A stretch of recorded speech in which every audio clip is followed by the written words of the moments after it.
Kasi maraming fake news ngayon eh. Hindi lahat ng nasa Marites Academy totoo. Pwedeng paninira. Chismis nga eh. Hindi lahat ng kwento sa YouTube, porket nasa YouTube, totoo. Hindi po. Hindi lahat ng gumagawa ng mga vlog, totoo. Hindi po.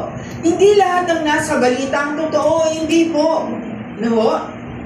Pero ngayong umaga, merong one single truth that will stand o withstand kahit anong bagyo, kahit anong paninira, kahit anong paglibak, kahit ano na persecution. One truth, single truth, nag-iisang katotohanan na kaya niyang tindigan lahat ng anumang panlibak, paninira, at lahat ng anumang mga chismis. Ang walang ibang katotohanan ito is what we proclaim today. Him. Who is Him? Sino yung Him? Jesus Christ. Him we proclaim. Sabi ng Colossians 1:28, NIV pa rin.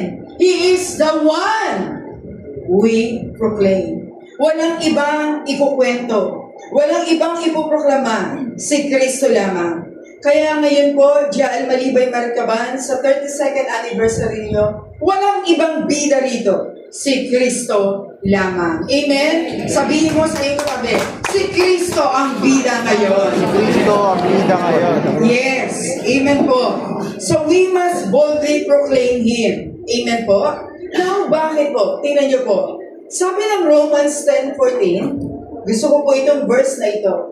How then, kung nung magpo-full time po ako, ito po yung binigay sa amin ni Pastora Nancy. How then can they call on the one they have not believed in? And how are they to believe in Him of whom they have never heard?